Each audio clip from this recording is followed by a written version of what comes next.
I thought I was going to die. Okay, that's an exaggeration. I didn't really think I was going to die, but the first day of our pastor's backpacking retreat, brutal. 9 pastors from eastern Oklahoma Presbyterian donned heavy packs, filled with tents, sleeping bags, stoves, food, water, and rain gear for 5 days backpacking in southern Colorado.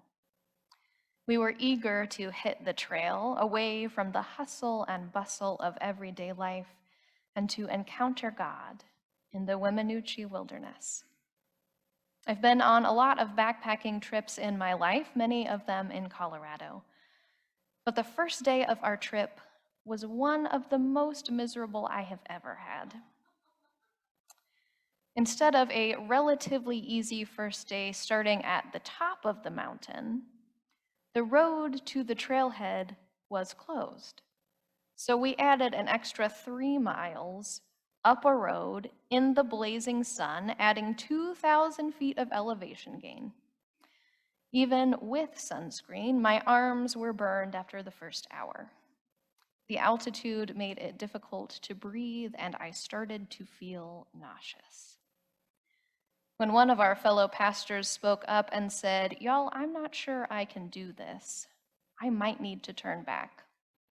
In my mind, I thought, I'm not sure I can do this either. The first day, the first mountain, and I was ready to give up. It was then that we discovered what it would be like backpacking in the wilderness with a group of pastors. We paused, and someone said, "We came on this wilderness adventure together, and we're going to finish it together." When my nausea got the best of me and I needed a long rest on the way up that road, a few folks graciously stayed by my side, while others picked up my backpack and carried it the last mile. We sang songs to keep us motivated as we hiked when we had enough breath to sing. When I could feel my heart pounding in my chest, I would pause on the trail and others encouraged, "Perfect, you picked just the right time for a break." When we got to the top, we discovered why the road to the trailhead was closed. Snow covered the last 100 feet. We could have driven most of the way, but while we grumbled about it, we also appreciated stunning views and celebrated making it to the top. Before we started hiking again, I lugged my pack on my back when someone else needed help. We redistributed some weight and continued on. It took us so long to get up that first hill, we were now in a race with the setting sun. Treacherous snowfields covered the trail and slowed our pace. We were low on water, trudging along. It became apparent we would not make it all the way to camp. We found a small stream, and it was enough. We helped one another set up unfamiliar tents and set about collecting water and cooking dinner. We sat down on the hillside for our nightly devotional. The theme for that night, when did you need help today? How did you make it through? As an avid backpacker and someone who always has an eye out for how to be helpful, it was difficult for me to admit I needed help on the very first day. But there is no doubt that I would not have made it up the mountain were it not for the care, attention, and encouragement from my fellow pastors. They literally carried my burdens. It wasn't the last time I needed help on the trip. We each took turns needing assistance and offering it, encouraging one another to keep going, offering a hand over a large tree or a stream crossing. The days got easier, or maybe we got used to it. Had I turned back on day one, I would have escaped some blisters, a sunburn, a brief hailstorm, and moments of utter exhaustion. But I also would have missed songs, jokes, competitive card games. sharing a campsite with a peaceful family of deer, the feeling of accomplishment after a difficult section of trail, fields of multicolored wildflowers, jumping in a freezing alpine lake, and moments of deeply personal devotions that drew us closer to God.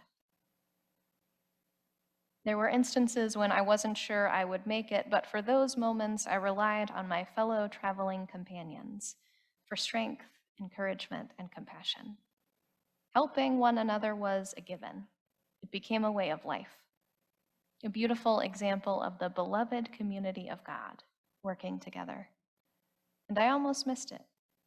If on that first day I had said, "I'm not sure I can do this," and folks said, "Too bad, we're off on an adventure, feel better," I would have missed it all. But that's not what this group did. That's the thing about following Jesus and living in God's beloved community, is that no one gets left behind. Everyone has a role to play, and nothing is taken for granted. Every gift, no matter how small, is celebrated. After hiking for miles up a mountain following Jesus, the crowd began to get restless. Finally, Jesus stopped for a break. Exhausted, they dropped their packs on the grass. They were tired, blistered, hungry. The disciples looked around. How will we feed these people who have come all this way, who are tired and hungry and have nowhere to get bread? These people who came to hear a word from God, to connect with Jesus, whose stomachs are growling too loudly to hear a message of good news. Philip says, "It would take half my yearly salary to cater a meal up here for all 5,000 people." But Jesus looks and says, "You feed them." Of course, Jesus could have fed them. He turned water into wine at a wedding to keep the party going. Jesus could have found some stones and made loaves of bread, but that's not what happened. We often hear this as a story demonstrating Jesus' heavenly power. Truly, Jesus is something special, reminiscent of an Elisha who had a miraculous multiplication of barley loaves. But what if this story is not just a celebration of Jesus' heavenly power, but a celebration of a different kind of miracle, the miracle of sharing? A little boy from the crowd has bread and fish and offers what he has. Philip says, "This kid has 2 tuna packets and some bagels." It's not going to cut it. It's not going to feed 5,000 people. It's not enough. But Jesus accepts this humble offering and lifts it up for all to see and give thanks to God for this faithful gift. And in the end, it is more than enough. Enough for all 5,000 people to have their fill and have leftovers. Impossible. Maybe the miracle here is the faithfulness of a boy who noticed the need, and instead of being overwhelmed and crippled by it, opened his hands and gave what he could. Maybe the better story is that whatever you can give, God will make sure your offerings are enough. I can see it now. This boy's gift inspired others. Someone shared their dark chocolate almonds. A woman shared her healthy bone broth. A man was inspired to share his granola bars. And on and on and on until everyone was satisfied, until all were full, bellies and spirits. Not everyone had something to give, and so the gift they could give was to graciously receive, to gladly accept what was offered with humility and thankfulness. On our backpacking retreat, I witnessed the miracle of sharing firsthand. When my friends carried my physical burdens, when I was able to share water with someone in need, in giving and receiving words of encouragement. Church, what will you share this week? Have you bought Kleenex or dry erase markers for our Christmas in July and our friends at Kerr Elementary?